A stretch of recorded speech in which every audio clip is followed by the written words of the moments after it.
Good morning everyone, welcome to my YouTube channel English by Anupam Sharma. चलिए start करते हैं पढ़ना। हम लोग ज़्यादा टाइम वेस्ट नहीं करते हैं।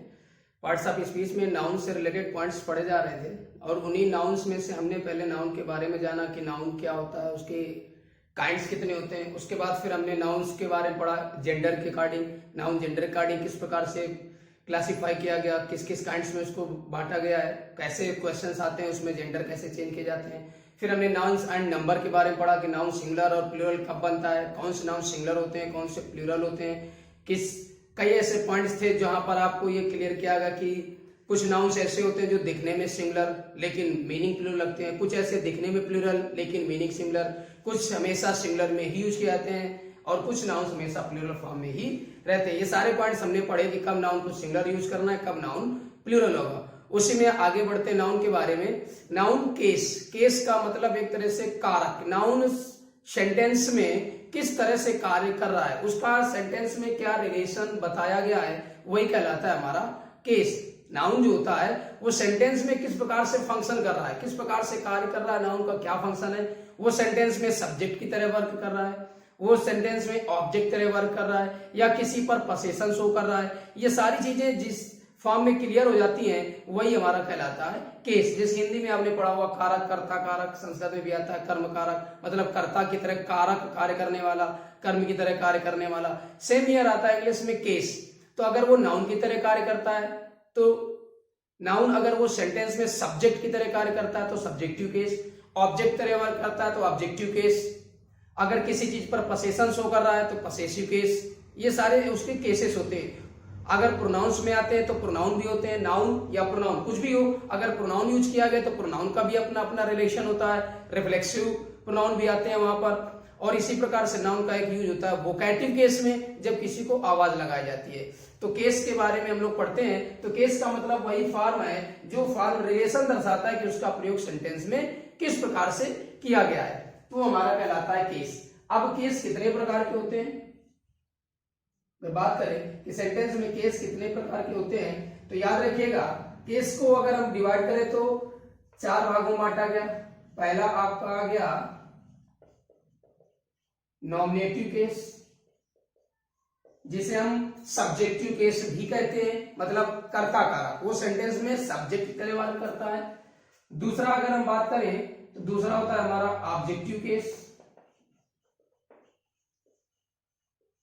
ऑब्जेक्टिव केस हो गया, इसका मतलब है कि जब सेंटेंस में कोई नाउन ऑब्जेक्ट की तरह कार्य करता है तो वो आपका कहलाता है ऑब्जेक्टिव केस। Same year.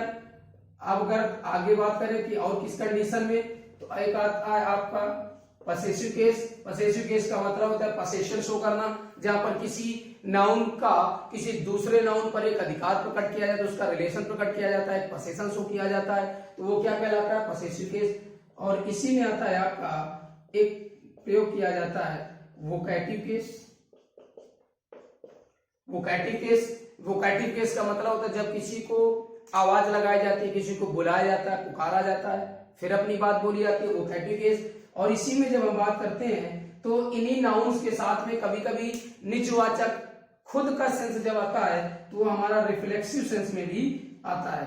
तो रिफ्लेक्सिव जो इसे हम प्रोनाउन बना देते हैं, क्योंकि उस कंडीशन में फिर हमें नाउन की तरह प्रोनाउन का यूज किया जाता है। जैसे अगर नाउन राम लिखा, राम ने खुद ये काम किया स्वयं, तो राम के लिए हिमसेल्फ, हमारे लिए आवर सेल्फ, ऐसे वहां पर रिफ्लेक्सिव होता है। तो ये हमारा केस का मतलब यही होता है कि उसका किस प्रकार से सेंटेंस में प्रयोग किया गया है, कैसे सेंटेंस, वो क्या रिलेशन रखता है सेंटेंस में, अदर वर्ड्स के साथ उसका क्या रिलेशन है, वर्ब के साथ वो किस प्रकार से रिलेट करता है, वही हमारा कहलाता है केस। सब्जेक्ट की तरह वर्क कर रहा है, ऑब्जेक्ट की तरह वर्क कर रहा है, किस तरह से उस सेंटेंस में कार्य कर रहा है, यही उसका फॉर्म ही कहलाता है केस। तो सेंटेंस में कोई भी नाउन है वो इस प्रकार से 5 प्रकार से प्रयोग किया जाता है। या तो वो सेंटेंस में सब्जेक्ट तरह वर्क करेगा तो नॉमिनेटिव केस, ऑब्जेक्ट की तरह वर्क करेगा ऑब्जेक्टिव केस, किसी चीज पर पोसेशन शो करेगा पोसेसिव केस, ठीक। उसके बाद वोकैटिव केस और रिफ्लेक्सिव प्रोनाउन। अब हम एक एक इसके बारे में पढ़ते हैं कि किस कंडीशन में कैसे इनका प्रयोग किया जाना है, ठीक। ये 5 प्रकार से। अब हम सबसे पहले जानेंगे नॉमिनेटिव केस, जिसे हम कह सकते हैं सब्जेक्टिव केस। सब्जेक्ट मतलब कर्ता, तो जब सब्जेक्ट की तरह वर्क करता है तो सब्जेक्टिव केस हो जाता है, तो इसे हम नॉमिनेटिव केस को ही बोल सकते हैं सब्जेक्टिव केस। इसी को हम बोल सकते हैं सब्जेक्टिव केस, जिसे हम बोलते हैं कर्ता कारक। कर्ता मतलब जब ये सेंटेंस में कर्ता का कार्य करता है, सब्जेक्ट का कार्य करता है, तो वो कहलाता है हमारा सब्जेक्टिव केस या नॉमिनेटिव केस। बहुत सिंपल है, आप लोगों ने पढ़ा भी होगा। आपकी सेंटेंस जो भी होता है मोस्टली वो सब्जेक्ट से स्टार्ट होता है, कोई भी हो। जैसे अगर हम बात कर दिया जाए, Raman is writing a letter, Raman is writing a letter, Raman एक पत्र लिख रहा है। कौन? रमन। तो कहने वाले कर्ता कारक का मतलब है कि जब व्यक्ति जिसके बारे में बात करे वही सब्जेक्ट होता है, जिसके बारे में बात करते हैं वो सब्जेक्ट होता है। तो अगर वो सेंटेंस में सब्जेक्ट का कार्य कर रहा है, इसका मतलब हुआ वो नॉमिनेटिव केस। नाउन कोई भी लिख दिया जाए, Taj Mahal is a beautiful building, Taj Mahal एक सुंदर इमारत है। ताजमहल की बात कर दी हमने, यहां पर लिख दिया गया कि ये ताजमहल आ गया। नॉमिनेटिव केस का मतलब यही है कि जब कोई नाउन सेंटेंस में सब्जेक्ट की तरह कार्य करता है तो उस कंडीशन में वो कहलाता है आपका नॉमिनेटिव केस, जिसे हम बोलते हैं सब्जेक्टिव केस। तो जब कोई नाउन सेंटेंस में सब्जेक्ट का कार्य करता है तो वहां पर वो कहलाता है आपका नॉमिनेटिव केस। यहाँ पर जैसे रमन लिखा गया, Raman is writing a letter, Raman एक पत्र लिख रहा है, तो रमन की बात कर रहा है, सेंटेंस सब्जेक्ट से कार्य कर रहा है। Taj Mahal is a beautiful building, Taj Mahal एक सुंदर इमारत है, तो यहाँ पर ताजमहल की बात कर दी गई। इसका मतलब ताजमहल सेंटेंस में सब्जेक्ट तरह वर्क कर रहा है, तो ताजमहल आपका नॉमिनेटिव केस हुआ। तो ये हमारा केस होता है, किस प्रकार से कौन सा नाउन सेंटेंस में वर्क कर रहा है। ठीक, ये चीज सब्जेक्ट की तरह कार्य करता है। जैसे अगर हम इसकी डेफिनेशन लिखना चाहें तो लिख सकते हैं कि ए नाउन आर प्रोनाउन, कोई भी हो, अब वो हम बात पढ़ रहे हैं नाउन के बारे में, इसलिए नाउन हो या प्रोनाउन कुछ भी हो, कुछ वो सेंटेंस में अगर सब्जेक्ट का कार्य कर रहा है, इसका मतलब वो नॉमिनेटिव केस में लिखा है। A noun or pronoun which functions as subject of a verb, कोई भी नाउन या प्रोनाउन जो सेंटेंस में सब्जेक्ट का कार्य करता है किसी वर्ब के लिए, सब्जेक्ट ऑफ अ वर्ब, जो वर्ब के लिए एक सब्जेक्ट का कार्य करता है, चाहे वो नाउन हो चाहे प्रोनाउन हो, तो हमारा क्या कहलाता है? Nominative case. Is in nominative case. Clear? कि कोई भी हमारा नाउन या प्रोनाउन कुछ भी हो, वो सेंटेंस में यदि सब्जेक्ट का कार्य कर रहा है, क्रिया के साथ उसका रिलेशन सब्जेक्ट की तरह है, तो उस कंडीशन में हमारा वो नॉमिनेटिव केस कहलाता है। अब ये तो दोनों आपके नाउन हो गए, हम प्रोनाउन की बात कर दी जाए तो जहां लिख दिया जाए I want to see the Red Fort, मैं रेड फोर्ट देखना चाहता हूं। कौन? मैं। यहाँ पर मैं ये आपका प्रोनाउन है और ये दोनों आपके नाउन है, लेकिन सेंटेंस में ये आपके जो लिखे गए हैं ये सब किसकी तरह कार्य कर रहे हैं? सब्जेक्ट की तरह, मतलब वर्ब के साथ इनका जो रिलेशन है वो सब्जेक्ट का रिलेशन है। इस वजह से ये आपका नाउन और ये प्रोनाउन सेंटेंस में नॉमिनेटिव केस में है, सब्जेक्टिव केस में है। ठीक, क्लियर हो गया? आप फटाफट नोट कर लीजिए, स्क्रीनशॉट ले सकते हैं। डेफिनेशन क्या है सेंटेंस में कि जब नॉमिनेटिव नॉमिनेट किया जाए, मतलब वर्ब के लिए किसको नॉमिनेट किया गया है, वर्ब के लिए किसको नॉमिनेट किया गया है, वर्ब का इफेक्ट किस पर पड़ता है? तो सब्जेक्ट। जब वो सेंटेंस में कर्ता का काम करने लगे, सब्जेक्ट कार्य करने लगे, तो सब्जेक्टिव केस, उसी को हम बोलते हैं नॉमिनेटिव केस। ये आप डेफिनेशन है, चाहे कोई नाउन हो या प्रोनाउन हो, सेंटेंस में वर्ब के लिए अगर सब्जेक्ट का कार्य कर रहा है, इसका मतलब वो नॉमिनेटिव केस है। तो आप स्क्रीनशॉट ले लीजिए जल्दी से, फिर आगे बढ़ते हैं।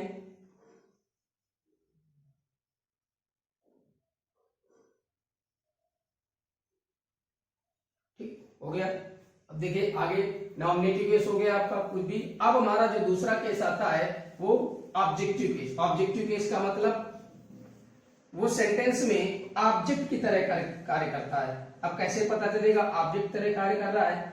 देखो सब्जेक्ट जो होता है, हम जिसके बारे में बात करते हैं, सब्जेक्ट मतलब अबाउट दिस वी टॉक, जिसके बारे में बात करते हैं, या अगर सेंटेंस में कोई कार्य हो रहा है तो वो कार्य किसने किया या कौन करता है या कौन करेगा। दैट्स मीन वर्ब में कौन या किसने से क्वेश्चन करने पर अगर हम सेंटेंस जो भी है किसी वर्ब में हु से क्वेश्चन कर दें, हु का मतलब आप कौन या किसने, अगर कोई कार्य हो रहा है तो उस कंडीशन में तो कौन या किसने से क्वेश्चन करेंगे तो जब भी हमें आंसर मिलेगा वो हमेशा क्या मिलेगा, सब्जेक्ट। याद रहे कि वर्ब में हु से क्वेश्चन करने पर, कौन या किसने से क्वेश्चन करने पर जब भी आंसर मिलता है वो क्या होता है, सब्जेक्ट होता है। तो जब सब्जेक्ट, इसका मतलब है कि वो सेंटेंस में सब्जेक्ट की तरह कार्य कर रहा है, वो नॉमिनेटिव केस में है।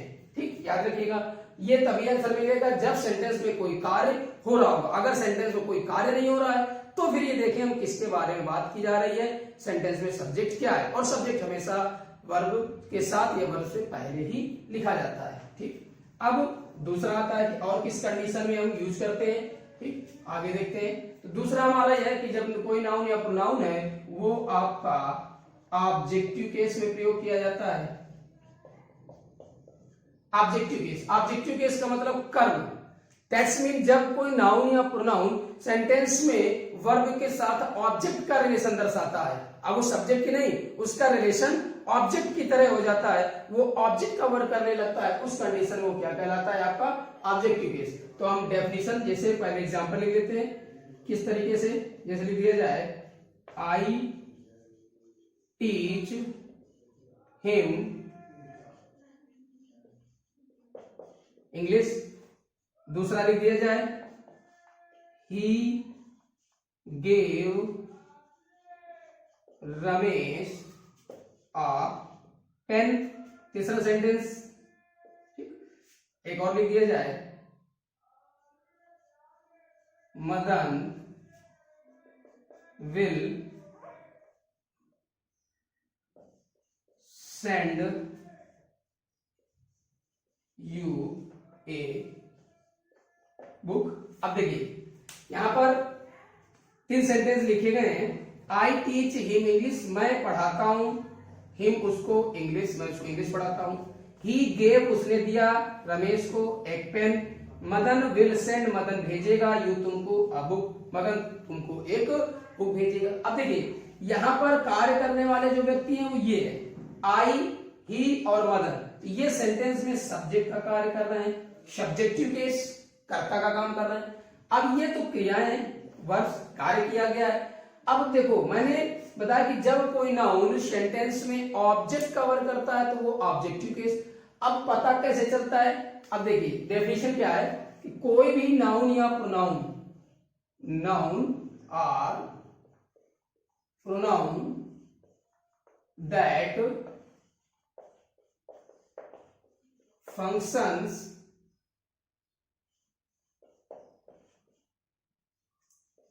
Object of a verb. कोई भी नाउन या प्रोनाउन जो वर्ब के लिए ऑब्जेक्ट का कार्य करता है तो उस कंडीशन में वो आपका ऑब्जेक्टिव केस होता है। Is placed in objective case या इज इन ऑब्जेक्टिव केस। कोई भी नाउन या प्रोनाउन जब सेंटेंस में ऑब्जेक्ट की तरह वर्क करने लगता है वर्ब के लिए तो उस कंडीशन में वो नाउन या प्रोनाउन आपका ऑब्जेक्टिव केस में होता है। अब पता कैसे चलता है, देखिएगा जैसे मैंने बोला था कि होम, होम से क्वेश्चन करेंगे अगर उस वर्ब में तो वहां से जो भी आपको मिलेगा वो क्या मिलेगा, ऑब्जेक्ट मिलेगा। होम का मतलब किसको या किसकी या किसे, इससे क्वेश्चन किया जाता है। तो अगर हम किसी भी वर्ब में होम, किसको या किसे से क्वेश्चन कर देंगे तो वहां से हमें जो आंसर मिलेगा वो हमारा क्या होता है, ऑब्जेक्टिव केस होता है, ऑब्जेक्ट ही आंसर मिलता है। अब देखिए आई टीच, मैं पढ़ाता हूं, तो किसको पढ़ाता हूं या किसे पढ़ाता हूं, तुरंत आंसर मिल गया यहां पर हमको हिम। मैं पढ़ाता हूं तो उसी वर्ब में होम से क्वेश्चन कर दिया जाए, किसको या किसे से क्वेश्चन करेंगे तो जो भी आंसर मिलेगा वो क्या होता है, ऑब्जेक्ट। इसका मतलब वो नाउन या प्रोनाउन ऑब्जेक्ट की तरह कार्य कर रहा है, और जब ऑब्जेक्ट तरह फंक्शन करता है तो किस केस में होता है, ऑब्जेक्टिव केस में होता है। आगे देख लेते हैं, ही गेव, उसने दिया, तो क्या दिया है, वो तो पेन आया, लेकिन किसको दिया, रमेश। किसको से जैसे क्वेश्चन किया, क्या आ गया, रमेश। इसका मतलब ये ऑब्जेक्ट है। मदन विल सेंड, मदन भेजेगा, तो क्या भेजेगा, बुक, लेकिन किसको भेजेगा, यू, तुमको। तो कहने का मतलब देखो, आपके पास ऑब्जेक्ट दो है, तो मैं बात बता दूं कि ऑब्जेक्ट आपको होम से क्वेश्चन करने पर जो ऑब्जेक्ट मिलेगा वो हमेशा इनडायरेक्ट ऑब्जेक्ट होता है, और वो एक पर्सन होता है। जब भी हम वर्ब में होम से क्वेश्चन करेंगे तो वो इनडायरेक्ट ऑब्जेक्ट होता है और एक व्यक्ति होता है। और चूंकि हम नाउन या प्रोनाउन की बात कर रहे हैं, तो अगर बात करें तो वो कोई पर्सन ही होगा, वही पर्सन कार्य करेगा। किस तरीके से, क्योंकि जब भी कोई कार्य की बात आती है तो कार्य तो कोई लिविंग बीइंग करता है, कोई सजीव प्राणी, तो सजीव प्राणी का प्रयोग ही कई तरीके से किया गया। और जो हम व्हाट से क्वेश्चन कर रहे हैं तो ऐसा नहीं है, अगर हम सेंटेंस में व्हाट से क्वेश्चन कर दे उस वर्ब में, तो वहां पर भी हमें ऑब्जेक्ट मिलता है, लेकिन वो हमारा डायरेक्ट ऑब्जेक्ट होता है और एक वस्तु मिलती है। अगर हम क्रिया में व्हाट से क्वेश्चन करते हैं, वर्ब में क्या से क्वेश्चन करते हैं, तब भी हमें ऑब्जेक्ट ही मिलेगा, लेकिन वो डायरेक्ट ऑब्जेक्ट कहलाता है, एक वस्तु होती है। और होम से क्वेश्चन करने पर जो आंसर मिलता है वो इनडायरेक्ट ऑब्जेक्ट कहलाता है, और वो एक पर्सन होता है। बात हम केस की कर रहे हैं, तो इस वजह से हमें होम से क्वेश्चन करना है, और होम से क्वेश्चन करने पर जो भी आंसर मिलेगा वो आपका क्या कहलाता है, इनडायरेक्ट ऑब्जेक्ट, वो एक पर्सन ही होगा, चाहे वो नाउन के रूप में लिखा हो, चाहे वो प्रोनाउन के रूप में लिखा हो। तो यहाँ पर हिम ऑब्जेक्टिव केस, दूसरे सेंटेंस में रमेश ऑब्जेक्ट का कार्य कर रहा है, वर्ब के लिए ऑब्जेक्ट की तरह यूज किया गया, और थर्ड सेंटेंस में यू इस वर्ब के लिए ऑब्जेक्टिव केस में लिखा गया है। तो ये हमारा ऑब्जेक्टिव केस हो गया। ऑब्जेक्टिव केस का मतलब यही है कि जब कोई नाउन या प्रोनाउन वर्ब के लिए ऑब्जेक्ट का कार्य करता है तो वो क्या कहलाता है, वो ऑब्जेक्टिव केस में होता है। तो इसको जल्दी से नोट करें, फिर आगे बढ़ते हैं।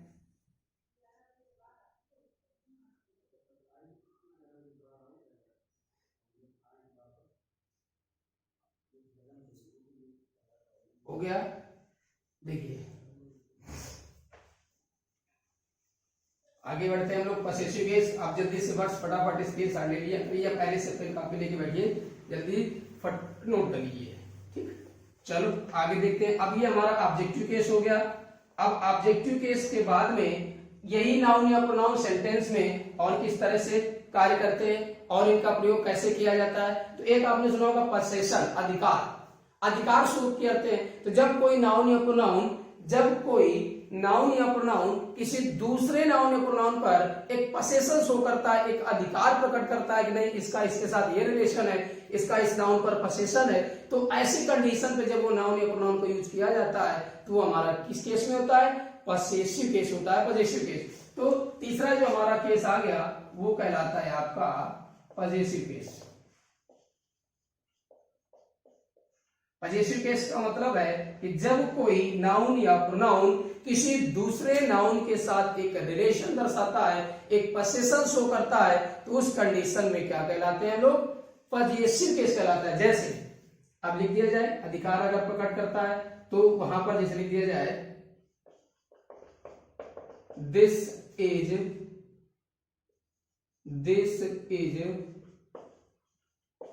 रमन्स बुक, फिर लिख दिया जाए ही इज माई ब्रदर, फिर मैंने लिख दिया राहुल वाज तान्याज ब्रदर, ठीक, ये लिख दिया गया। तो देखिए यहां पर जो नाउन या प्रोनाउन है इनका हम एक रिलेशन दर्शा रहे हैं किसी दूसरे नाउन पर। तो किसी भी नाउन या प्रोनाउन का जब कोई एक रिलेशन दर्शाया जाता है किसी दूसरे नाउन के साथ में, तो वो कहलाता है पसेसिव केस। तो लिख दिया जाए, डेफिनेशन वाली क्या होगी कि व्हेन ए नाउन और pronoun shows a relation with other noun is in possessive case, ठीक। जब कोई नाउन या प्रोनाउन एक रिलेशन शो करता है किसके साथ में, दूसरे नाउन के साथ में, तो वो नाउन या प्रोनाउन किसमें होता है, पजेसिव केस। रिलेशन शो करता है या कह दिया जाए किसी चीज पर अधिकार प्रकट करता है, तो it shows A possession on other relation है तो विद आएगा प्रीपोजिशन, जब पोसेशन का शो आएगा तो यहाँ पर ऑन लगाया जाएगा। तो याद रखिएगा कि जब कोई भी नाउन या प्रोनाउन किसी दूसरे नाउन या प्रोनाउन पर एक रिलेशन प्रकट करता है तो इसका मतलब है कि वही आपका कहलाता है पजेसिव केस। उस समय वो नाउन या प्रोनाउन किस केस में होता है, पजेसिव केस। अब देखिए दिस इज, ये है रमन्स बुक, किसकी बुक, रमन, मतलब बुक के साथ किसका रिलेशन आया, रमन का, इसका मतलब रमन पजेसिव केस में है। ही इज माई ब्रदर, ये हमारा एक नाउन है, यहाँ पर ब्रदर ये नाउन है, ठीक, और यहाँ पर ये, ठीक। अब देखिए दिस इज रमन्स बुक, बुक पर किसका रिलेशन है, किसका अधिकार है, रमन का। ही इज माई ब्रदर, वो मेरा भाई है, ब्रदर पर किसका अधिकार है, मेरा, तो माई आपका पजेसिव केस है। राहुल वाज तान्याज ब्रदर, राहुल तान्या का भाई था, तो राहुल भाई पर किसका अधिकार था, तान्या का। तो कहने का मतलब यही है कि जब कोई नाउन या प्रोनाउन किसी दूसरे नाउन पर एक पोसेशन शो करता है, एक अधिकार प्रकट करता है, तो वो कहलाता है हमारा पजेसिव केस। यहाँ पर रमन पजेसिव केस में, बुक पर रिलेशन है, बुक पर अधिकार प्रकट कर रहा है। यहाँ पर माई ये प्रोनाउन ये पजेसिव केस में है, ये ब्रदर पर अधिकार शो कर रहा है। यहाँ पर तान्या अपॉस्ट्रोफी एस के साथ लिखा है, ये आपका इस ब्रदर के साथ रिलेशन शो कर रहा है, इसलिए ये पजेसिव केस में। तो पजेसिव केस का मतलब यही होता है कि जब कोई नाउन या प्रोनाउन किसी दूसरे नाउन पर अपना अधिकार प्रकट करता है, एक रिलेशन दर्शाता है, उस कंडीशन पे वो पजेसिव केस में प्रयोग किया गया होता है। ठीक, आप इसको नोट कर लीजिएगा, जल्दी से स्क्रीनशॉट लीजिए, उसके बाद फिर आगे बढ़ते हैं कि और किस तरीके से नाउन या प्रोनाउन का प्रयोग किया जाता है।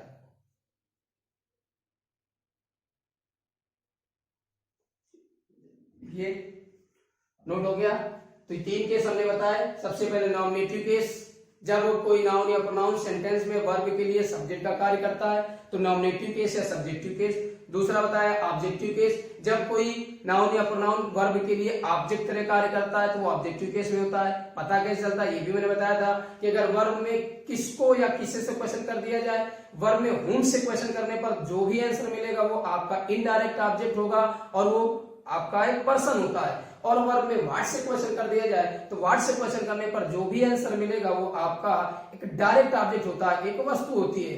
अब तीसरा पजेसिव केस, तो जब कोई नाउन या प्रोनाउन किसी दूसरे नाउन पर रिलेशन प्रकट करता है, रिलेशन शो करता है, तो उस कंडीशन में जब रिलेशन शो किया जाता है तो उस कंडीशन में वो नाउन या प्रोनाउन पजेसिव केस में होता है।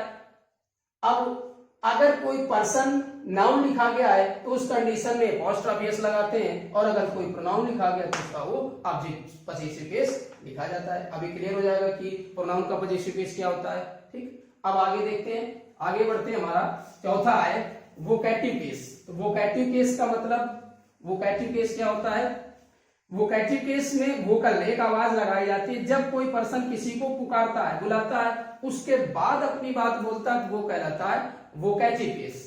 देखिए, तो चौथा अगर हम नाउन या प्रोनाउन का प्रयोग करते हैं तो उस कंडीशन में वोकैटिव केस। वोकैटिव केस का मतलब क्या है कि जब किसी को बुलाया जाता है, जब किसी को आवाज लगाई जाती, पुकारा जाता है, तो उस कंडीशन में होता है वो वोकैटिव केस। तो लिखना वही है, इफ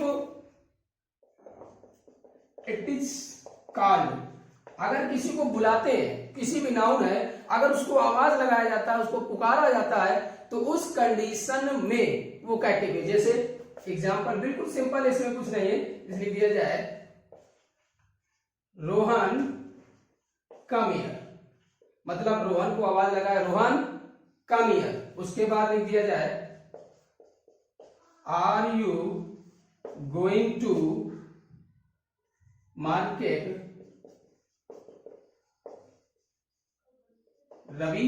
अब देखो क्या कहा गया, रोहन कम हियर, रोहन को आवाज लगाया, रोहन को बुलाया जा रहा है। Are you going to market Ravi, अब रवि से पूछा गया क्या तुम बाजार जा रहे हो। तो जब किसी को आवाज लगाया, जब किसी को पुकारा जाता है कोई बात बोलने के लिए, तो उस कंडीशन में वो हमारा वोकैटिव केस में होता है। अब वो सेंटेंस में पहले भी लिखा जा सकता है और सेंटेंस में लास्ट में भी आ सकता है, किसी भी जगह उसको यूज किया जा सकता है। बट याद इतना रखना, वोकैटिव केस का मतलब है कि जब कोई पर्सन जब किसी दूसरे व्यक्ति से कोई बात बोलता है तो उसको आवाज लगाता है उसके बाद में, इसलिए कि बॉयज सिट डाउन, इसका मतलब है कि पहले बॉयज कॉमा सिट डाउन। एक चीज आपको क्लियर हो रही होगी कि जब पॉजेसिव केस आता है तो वो आपका कॉमा से सेपरेट किया जाता है। अगर पहले ही बोल दिया गया तो भी आपको कॉमा लगेगा और लास्ट में बोला तो उसके पहले कॉमा लगाया जाएगा।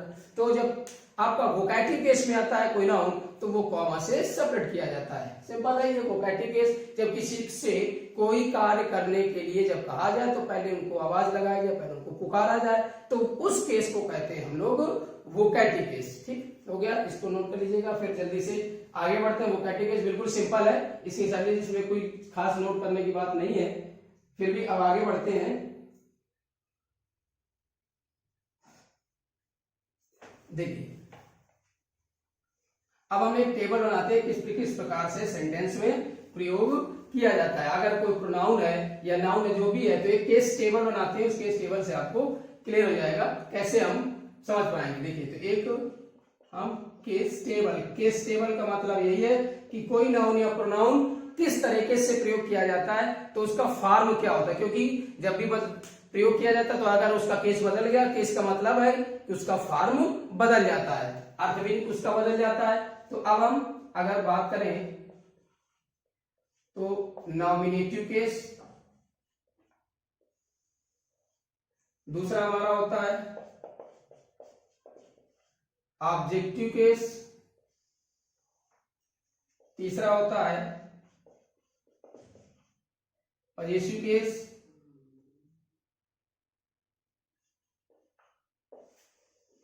और इसी का एक होता है रिफ्लेक्सिव प्रोनाउंस। अब देखिएगा ये हम टेबल बना रहे हैं कि अब इसमें किस किस तरीके से इसका प्रयोग किया जाता है। ठीक,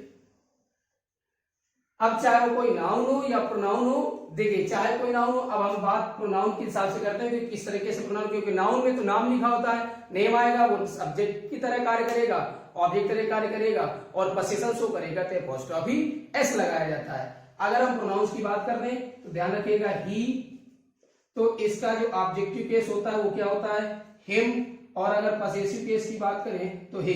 अब देखिए पॉसेसिव केस अधिकार प्रकट किया जाता है, इसको भी दो भागों में बांटा गया है। दो भाग कौन कौन से हैं, एक होता है आपका पॉसेसिव एडजेक्टिव और एक होता है आपका पॉसेसिव प्रोनाउन। ही हिम, पॉसेसिव एडजेक्टिव क्या होता है, पॉसेसिव प्रोनाउन क्या होता है। ठीक, ये ध्यान रखिएगा। और अगर रिफ्लेक्सिव प्रोनाउन की बात करें तो रिफ्लेक्सिव प्रोनाउन जब आएगा तो हिम से। अब ये ही के अकॉर्डिंग तो लिखा गया, लेकिन याद रहे ही के स्थान पर कोई भी अगर नाउन लिखा गया है, कोई भी नाउन है और वो अगर मेल है, मेल मैस्कुलिन जेंडर में है, तो उसका जो भी है objective case, possessive case, reflexive pronoun वो यही चलेगा। ही या कोई भी नाउन जो मेल है, सिंगुलर है, उस कंडीशन पे उसका ऑब्जेक्टिव केस, उसका पॉसेसिव केस सेम यही रहेगा।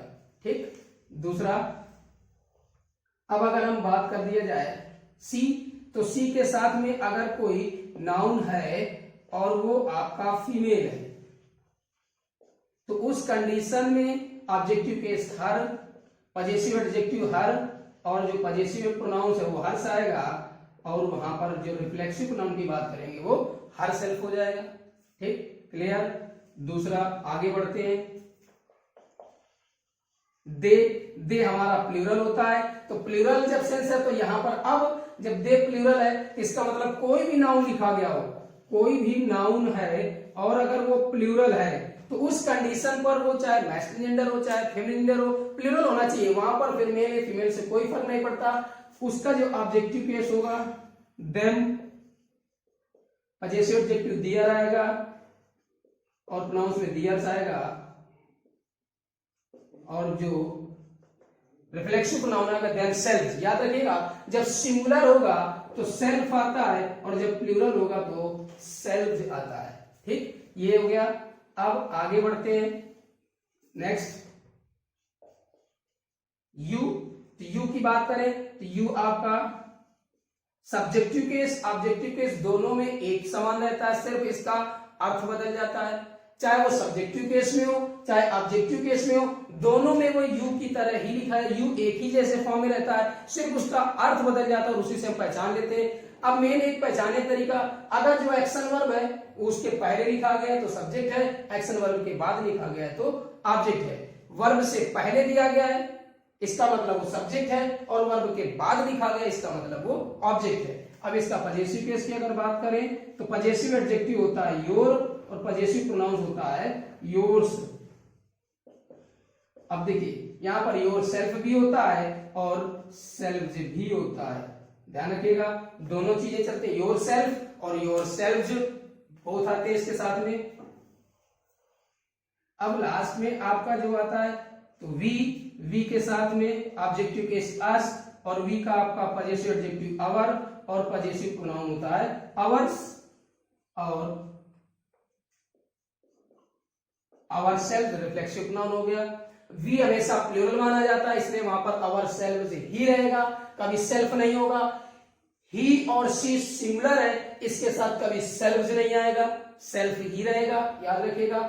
दे प्लूरल होता है इसलिए इसके साथ सेल्फ से ही आएगा। यू के साथ सेल्फ और सेल्फ दोनों आते हैं, यू सिर्फ एक पर्टिकुलर पर्सन के लिए हो सकता है और या कई लोगों के लिए हो सकता है, तो वहां पर जैसा आपको सेंस सही लग रहा हो। ये देखिए किसके लिए यूज किया गया है, सिर्फ एक पर्सन है तो सेल्फ, और एक से ज्यादा व्यक्ति है तो सेल्फ, ठीक। ये वी आ गया, वी हमेशा आपका प्लूरल ही होता है। तो अब उसके बाद बचा आपका आई, तो आई का ऑब्जेक्टिव केस मी, पजेसिव एडजेक्टिव माई और पजेसिव प्रोनाउन माइन, और रिफ्लेक्सिव प्रोनाउन की बात करेंगे तो माई सेल्फ, ठीक। आई को सिंगुलर माना गया इसलिए आई के साथ जब रिफ्लेक्सिव प्रोनाउन आएगा तो सेल्फ आएगा। तो ये केस टेबल हो गया कि किस प्रकार से हमें सेंटेंस में यूज करना है। अब इससे आप ध्यान से एक बार फिर से देख लीजिए, ही सी दे ये आपके थर्ड पर्सन के अंतर्गत आते हैं। ही का ऑब्जेक्टिव केस हिम, इसका मतलब हिम लिखा है, दैट्स मीन वो ऑब्जेक्ट तरह वर्क कर रहा है। हिज, अब देखो यहां पर मैंने पजेसिव केस में दो चीजें लिखी, एक पजेसिव एडजेक्टिव एक पजेसिव प्रोनाउन। तो याद रखिएगा जो पजेसिव एडजेक्टिव है, जितने भी पजेसिव एडजेक्टिव हैं इनके साथ में एक नाउन जरूर जुड़ा होगा।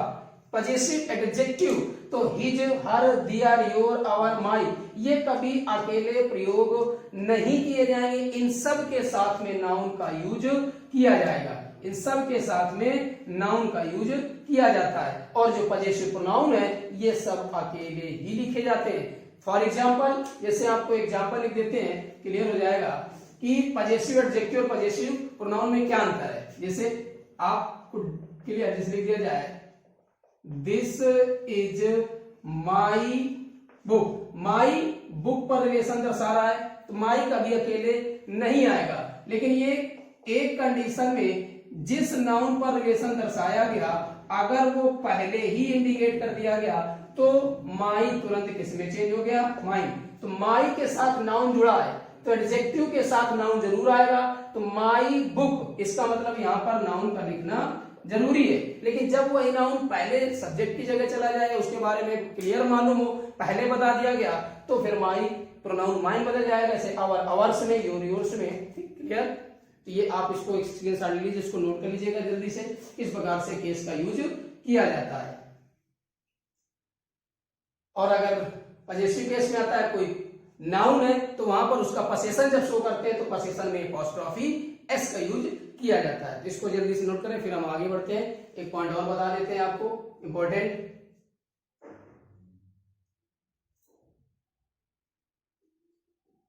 ओके।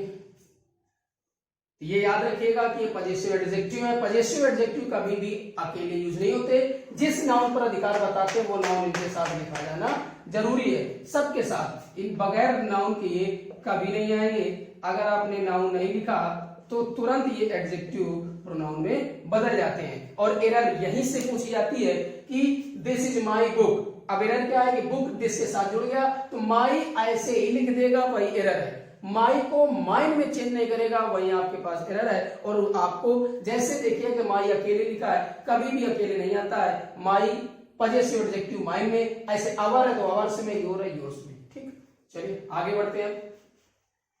अब ये देखते हैं कि जो हमारे नाउन होते हैं जब वो किसी पर पसेशन शो करते हैं तो किस प्रकार से उनका पसेसिव केस लिखा जाता है। ये तो प्रोनाउंस के अकॉर्डिंग दी दिया, प्रोनाउन आपका दिया गया तो कैसे पसेशन आएगा केस में। अब हम लोग अगर किसी नाउन की बात करेंगे तो नाउन की जब बात करेंगे, नाउन का अधिकार आएगा तो एपॉस्ट्रोफी एस के साथ में हम उसका पसेशन शो करते हैं। ठीक, देखते हैं आगे कैसे होगा। देखिए अगर हम पजेसिव केस की बात करें तो पजेसिव केस की अगर बात करें तो याद रखिएगा कि जो हमारा लिविंग बीइंग होता है,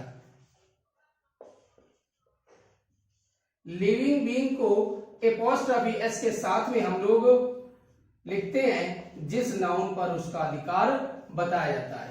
लिविंग बीइंग जब होता है तो उस कंडीशन में हम लोग एपॉस्ट्रोफी एस के साथ लिख देते हैं जिस पर अधिकार बताया जाता है। ठीक, ये भी याद रहे, ये लिविंग बीइंग जब होगा तो ये किस तरीके से लिखा गया है, सिंगुलर होगा, मोस्टली सिंगुलर होगा। और यदि प्लूरल भी है तो लास्ट में एस या डबल एस नहीं निकलेगा। ठीक, फॉर एग्जाम्पल लिख दिया जाए राहुल्स पेन, इसका मतलब राहुल का पेन हो गया। मीरा सिस्टर, मीरा की सिस्टर हो गई। ठीक, ये पजेसिव केस हो गया कि किस प्रकार से लिविंग बीइंग का हम रिलेशन दर्शाते हैं। कोई भी हो नाउन, कोई भी नाउन हो, आपका जब रिलेशन दर्शाएंगे किसी पर पसेशन शो करेंगे तो वहां पर एपॉस्ट्रोफी एस फिर नाउन। दूसरा पॉइंट, अगर वो नाउन प्लूरल है तो प्लूरल है तो ये देखिएगा प्लूरल बनाने पर अगर उसमें ऑलरेडी प्लूरल बनाने पर एस या डबल एस जुड़ गया तो हमें सिर्फ और सिर्फ साइन लगाना पड़ता है, एपॉस्ट्रोफी का एस का यूज नहीं करते हैं। आप एग्जांपल ध्यान सुनिएगा कि जो भी हमारा लिविंग बीइंग लिखा गया है, जो भी नाउन लिखा गया है, लिविंग बीइंग का मतलब है नाउन, जो भी नाउन लिखा गया है अगर वो प्लूरल है, अगर वो प्लूरल है तो इस कंडीशन में प्लूरल है अगर उसमें एस या ई एस या डबल एस निकल रहा है तो सिर्फ और सिर्फ साइन लगेगा, उसमें हमें एस लगाने की आवश्यकता नहीं है। देखिएगा कैसे, मैं क्या बताने का हमारा मतलब क्या है। जैसे अब लिख दिया जाए इधर एक ऊपर वाले एग्जांपल लिखे बॉयज बुक्स, इसका मतलब एक लड़का कोई है, एक लड़के की किताबें, कोई एक लड़का है, एक लड़के की किताबें, एक सिंगुलर है। ठीक, उस कंडीशन में एपॉस्ट्रोफी साइन और एस लगा है। लेकिन अगर हम प्लूरल की बात कर दें तो प्लूरल का मतलब बॉय का प्लूरल हो गया बॉयज, तो अब जब यहां पर लिखा जाएगा तो अब दोबारा यहां पर आपको एस नहीं लगाना, अगर आपने लगा दिया तो वो एरर है। सिर्फ और सिर्फ हमको ये एपॉस्ट्रोफी साइन लगना है बस, जैसे बॉयज हॉस्टल या गर्ल्स हॉस्टल। याद रखिएगा अगर प्लूरल बनाने पर एस ई एस या डबल एस कुछ निकल रहा है तो उस कंडीशन में आप जब भी पजेसिव केस बनाएंगे तो सिर्फ एपॉस्ट्रोफी साइन का यूज करेंगे, आगे दोबारा एस लगाने की आवश्यकता नहीं है। अगर आपने एस लगा दिया तो वो एरर है। कहने का मतलब ये इस तरह लिखा है, अगर आपने यहाँ पर कर दिया बॉयज और फिर एस लिख दिया और वहां पर लिखा हॉस्टल तो इसका मतलब ये गलत है। जब किसी सिंगुलर नाउन का प्लूरल बनाएंगे और प्लूरल बनाने पर उसमें एस ई एस या डबल एस कुछ भी लगाना पड़ा, लास्ट में कुछ भी निकल रहा है, तो उस कंडीशन में हमें सिर्फ साइन लगाना है, एपॉस्ट्रोफी एस का यूज नहीं करना है, ये हमें एरर माना जाएगा। ये भी याद रहे, कुछ चीजें ऐसी हैं, कुछ ऐसे नाउन हैं जिनका प्लूरल तो बनता है प्लूरल, लेकिन प्लूरल बनाने पर एस या ई एस ये नहीं निकलता, केवल वहां पर हो सकता है उनका वावेल चेंज कर दिया जाए या अलग से कुछ वर्ड लगा दिया जाए, उस कंडीशन में आपको साइन दोनों लगेंगे। जैसे नोट रखिएगा चाइल्ड्स प्ले, चाइल्ड सिंगुलर है और अगर हम चाइल्ड का प्लूरल बनाए तो चाइल्ड का प्लूरल क्या होता है, चिल्ड्रेन। तो अब यहां पर आपको साइन और एस दोनों लगाना पड़ेगा। ठीक, क्यों? क्योंकि चाइल्ड का प्लूरल चिल्ड्रन बना है, अब यहां चाइल्ड में एस लगा करके प्लूरल नहीं बनाया जाता है। ठीक, ये भी हमें याद रखना। जैसे लिख दिया जाए मैंस, मैंस, और मैन का प्लूरल क्या होता है? मेन, तो मेन भी प्लूरल है तो मेंस हो गया। ठीक,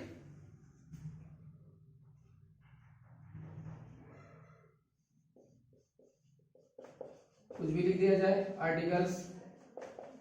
ये देखिए, तो मैन सिंगुलर है तो एपॉस्ट्रोफी और साइन एस लगा, मैन को प्लूरल बनाया गया तो भी एपॉस्ट्रोफी एस दोनों लगा। क्यों? क्योंकि मैन का प्लूरल मैन, चाइल्ड का प्लूरल चाइल्ड। तो हमारा बताने का मतलब सिर्फ इतना ही है कि जब किसी नाउन को प्लूरल फॉर्म में लिखेंगे तो यदि वो प्लूरल बनाने पर S E S double S आता तो उस कंडीशन पे सिर्फ साइन लगेगा, एस नहीं लगेगा। लेकिन अगर प्लूरल फॉर्म में होने के बावजूद उसमें एस या एस नहीं आता है तो ऐसी कंडीशन में आपको कॉमा जो एपॉस्ट्रोफी एस और ये दोनों साइन और एस दोनों लगाने पड़ेंगे। याद रखिएगा, इस कंडीशन पे आपको साइन एपॉस्ट्रोफी साइन जो है और एस दोनों लिखने पड़ेंगे। क्यों? क्योंकि प्लूरल बन तो गया लेकिन प्लूरल बनाने पर उसमें एस या एस नहीं निकला।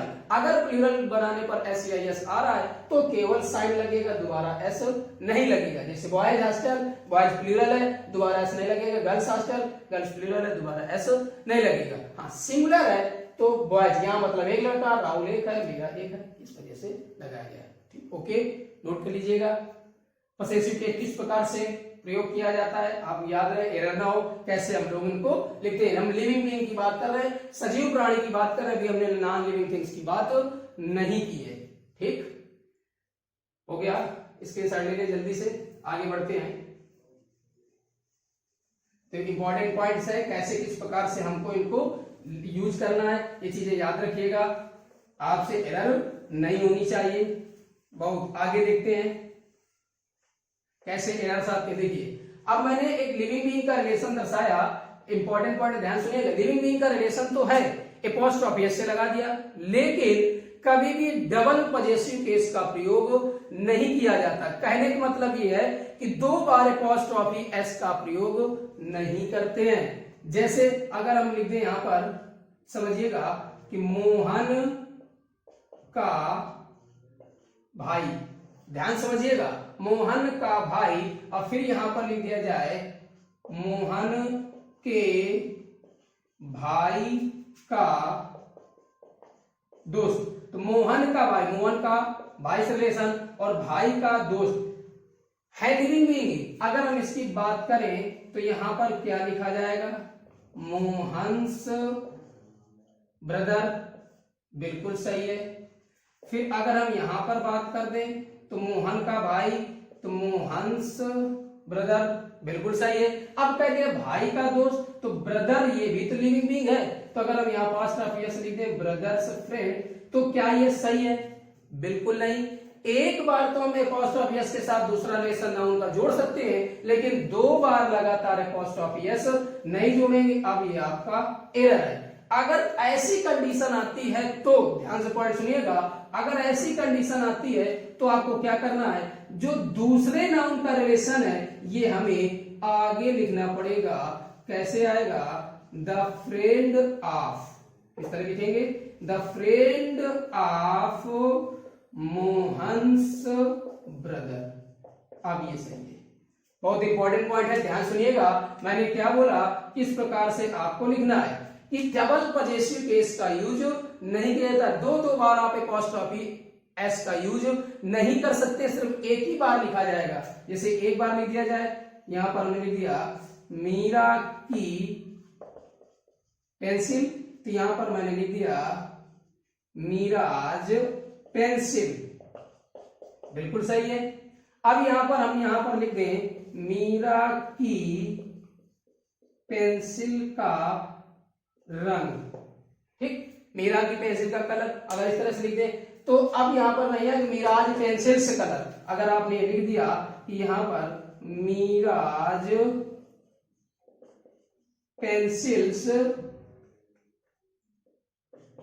कलर, अब तो इसका मतलब ये आपका एरर है, एपॉस्ट्रोफी नहीं आएगी। आपको सही करके लिखना पड़ेगा the colour of mirage pencil, ये आपका सही है। याद रखिएगा डबल पॉजिटिव केस का कभी भी यूज नहीं किया जाता है। एक बार तो अपोस्ट्रोफी एस आएगा, लेकिन आपका दोबारा अगर किसी का रिलेशन दर्शाया गया तो उसको इस तरह से, जो दूसरे और तीसरे साथ रिलेशन है, तो लास्ट वाले नाउन को आप पहले लिखेंगे ऑफ के साथ, लास्ट नाउन को आप पहले लिखेंगे ऑफ के साथ। याद रखिएगा किस तरीके से आपको यूज करना है कि दो बार पॉजिटिव केस का प्रयोग नहीं किया जाता है, सिर्फ पहला और दूसरा पॉजिटिव केस जुड़ेगा, दूसरे तीसरे पॉजिटिव केस नहीं लगेगा। तुरंत वहां से पॉजिटिव केस जो लिखा है अपोस्ट्रोफी एस हटा देंगे और आखिर नाउन को आगे ऑफ के साथ लिखेंगे। ठीक, इंपॉर्टेंट पॉइंट है, आप ध्यान से इसको सुनिएगा, अच्छे से नोट कर लीजिए, फिर आगे बढ़ते हैं। तो positive case, double positive case का प्रयोग नहीं किया जाता है, तो वही लिखा है कि दो बार हम पॉजिटिव केस का यूज नहीं करते हैं। अपोस्ट्रोफी एस नहीं लगेगा डबल पॉजिटिव केस में, जो हमें अपोस्ट्रोफी एस है इसका प्रयोग नहीं किया जाता है, not used. Double positive case में अपोस्ट्रोफी एस का प्रयोग नहीं करते, सिर्फ एक बार रिलेशन दर्शाएंगे, दोबारा रिलेशन ऑफ के साथ आ जाएगा, आगे लिखेंगे, यहां पर हमको नहीं यूज करना है। ठीक, नोट हो गया, ध्यान से, इंपॉर्टेंट पॉइंट है। आगे देखिए, इसी से रिलेटेड दूसरा पॉइंट, सही से आप पढ़ते रहिएगा, रिवीजन करते रहिए। ऐसे ही इनिशियल एरर्स आती है, पूछी जाती है किस प्रकार से एरर दिया गया, तो हमें ध्यान से देखना है कि कैसे कहां पर अपोस्ट्रोफी एस का यूज किया जाएगा। छोटा सा पॉइंट है, नाउन से रिलेटेड, लेकिन इंपॉर्टेंट है। दूसरा इसी में एक और बता देते हैं, एक पॉइंट और, कभी कभी ऐसा होता है यदि दो नाउन एंड से कनेक्टेड है, कोई भी दो नाउन एंड से कनेक्टेड है और अगर वो किसी नाउन पर रिलेशन शो कर रहे हैं और जिस पर अधिकार बताया जाए अगर वो दोनों के लिए कॉमन है तो किसके साथ अपोस्ट्रोफी एस लगेगा, और अगर दोनों अलग अलग हैं तो किसके साथ लगेगा। जैसे मैंने लिखा क्या, एक ये नाउन हो गया फर्स्ट, ठीक, और उसके बाद दूसरा नाउन हो गया, और ये दोनों नाउन जिस वस्तु पर अधिकार प्रकट कर रहे हैं, कोई भी वस्तु है, कोई भी, तो अगर ये वस्तु दोनों के लिए आपकी कॉमन है, दोनों के लिए एक ही है, तो उस कंडीशन पर आप कैसे अपोस्ट्रोफी साइन का यूज करेंगे। देखिए, इसे लिख दिया जाए राहुल एंड मदन स्कूल, तो अब यहां पर हमें राहुल एंड मदन स्कूल ये सही है, या राहुल एंड मदन स्कूल। अब ये हमें देखना है कि दोनों में क्या सही है। यहां पर जो स्कूल है, देखो मैंने जो भी लिखा, जो भी नाउन है यहां पर, कोई एक यहां पर्सन, एक ये पर्सन, दो नाउन हो गए। अब इन दोनों का रिलेशन इसी वस्तु से, दोनों का रिलेशन इसी वस्तु से है, और ये जो थिंग है ये कॉमन है दोनों के लिए, दोनों के लिए कॉमन है। तो अब आपको ध्यान रखना है कि किस कंडीशन पे हमें कहां पर अपोस्ट्रोफी का यूज करना है, कहां पर अपोस्ट्रोफी का यूज नहीं करना है। अब ध्यान सुनिएगा, जब कोई भी दो नाउन एंड से कनेक्टेड है, ये जो प्लस लगाया इसका मतलब है कि यहां पर आपको क्या लगाना है, एंड, इसका मतलब है कि एंड से कनेक्टेड है। तो जब दो नाउन एंड से कनेक्टेड है और वो जिस वस्तु पर, जिस भी चीज पर अधिकार प्रकट कर रहे हैं, अगर वो थिंग दोनों के लिए कॉमन है, दोनों का एक ही चीज पर अधिकार प्रकट किया जा रहा है, तो अपोस्ट्रोफी एस सिर्फ और सिर्फ दूसरे वाले में लगेगा, पहले वाले में अपोस्ट्रोफी एस का यूज नहीं करना है। इसका मतलब ये आपका एरर है और ये सही है। याद रहे कि जब मैंने बताया गया कि जब किन्हीं दो नाउन का अधिकार किसी एक ही चीज पर दर्शाया जाए, दोनों के लिए वो वस्तु कॉमन है, तो अपोस्ट्रोफी एस सिर्फ दूसरे वाले में लगाएंगे, पहले वाले नाउन में अपोस्ट्रोफी का यूज नहीं करेंगे, सिर्फ दूसरे वाले अपोस्ट्रोफी एस का यूज किया जाएगा। यदि वो वस्तुएं दोनों के लिए अलग अलग है तो उस कंडीशन में आपको दोनों में लगाना पड़ेगा। कहने का मतलब यही है कि पहले नाउन में भी अपोस्ट्रोफी एस, उसके बाद में जो दूसरा नाउन है उसमें भी अपोस्ट्रोफी एस। क्यों? क्योंकि ये जो थिंग है, ये दोनों के थिंग जो है वो अलग अलग हैं, अपनी अपनी ये कॉमन नहीं है। इस कंडीशन में यहां पर ध्यान रखिएगा, और ये जो नाउन यहां लिखा भी होगा ये भी याद रखिएगा, ये कैसा आएगा, प्लूरल होगा, हमेशा प्लूरल ही आएगा। ये तो सिंगुलर प्लूरल कुछ भी हो सकता है, मोस्टली सिमिलर ही मिलेगा क्योंकि कॉमन चीज होती है वो सिमिलर मिलेगी। लेकिन जब अलग अलग होगा इसका मतलब इसकी ये वस्तु सब जो है ये दोनों के लिए बिल्कुल अलग अलग है, एक ही नहीं है। जैसे लिख दिया जाए Mohan's and Meera's pens are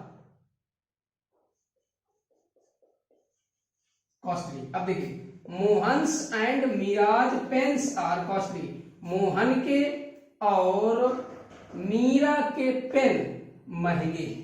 इसका मतलब मोहन के अलग पेन हैं और मीरा के अलग पेन हैं, दोनों के पेन अलग अलग हैं। तो ऐसी कंडीशन में आपको दोनों में अपोस्ट्रोफी एस का यूज करना है। याद रखिएगा दोनों में अपोस्ट्रोफी एस का यूज किया जाएगा। लेकिन अगर जब वो नाउन दोनों के लिए कॉमन होती है, दोनों का एक ही वस्तु पर अधिकार प्रकट किया जाता है, तो उस कंडीशन पर अपोस्ट्रोफी एस सिर्फ दूसरे वाले नाउन पे लगेगा, पहले वाले पे अपोस्ट्रोफी एस नहीं लगेगा। और यहां पर जब उनका प्रयोग अलग अलग वस्तु को इंडिकेट करता है, जो भी नाउन आएगा वो प्लूरल ही होगा, और दोनों के लिए अलग अलग, इसका अलग है इनकी वस्तु अलग है, तो उस कंडीशन में हमें दोनों नाउन में अपोस्ट्रोफी एस का यूज करना होता है।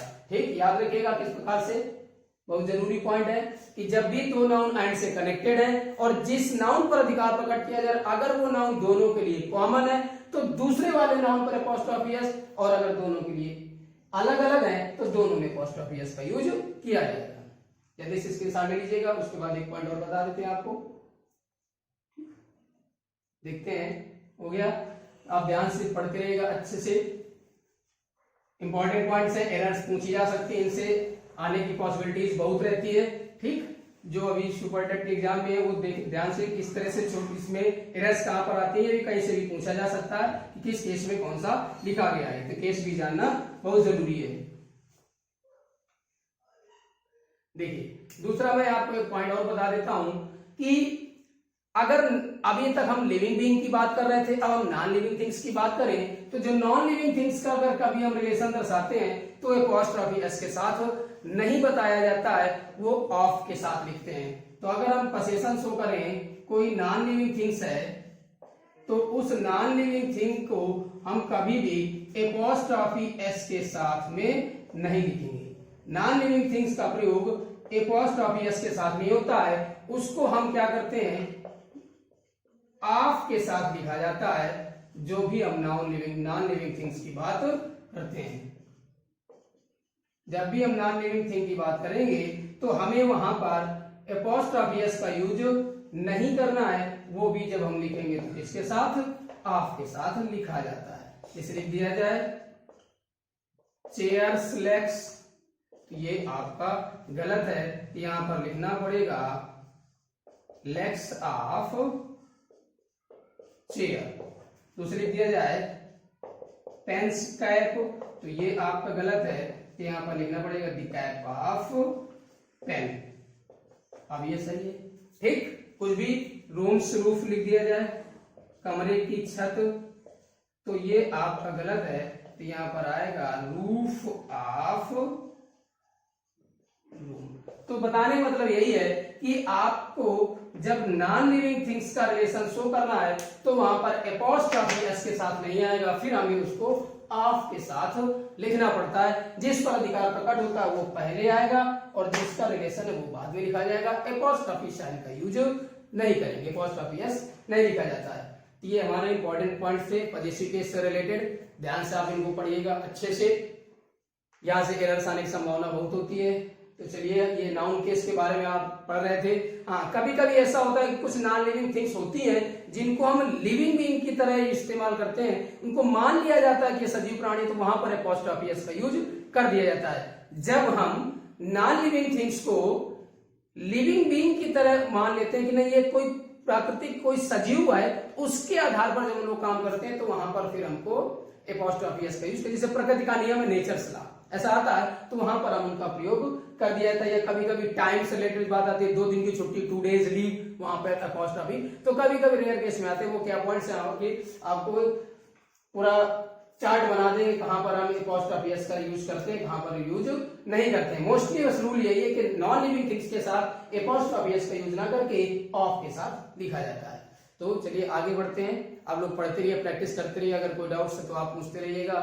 लाइक करिए, शेयर, ज्यादा से ज्यादा वीडियो को शेयर करते रहिएगा। चैनल सब्सक्राइब कर लीजिए, जो पहली बार देख रहे हैं वो सबसे पहले चैनल को सब्सक्राइब कर लीजिए, जिससे हर वीडियो उनको आगे टाइम से मिलता रहे। तो आप घर में रहिए, सुरक्षित रहिए, पढ़ते रहिए। फिर आगे बढ़ते हैं, मिलते हैं नए वीडियो में अगले दिन नए टॉपिक के साथ में एक नई तरीके से। तब तक के लिए गुड बाय।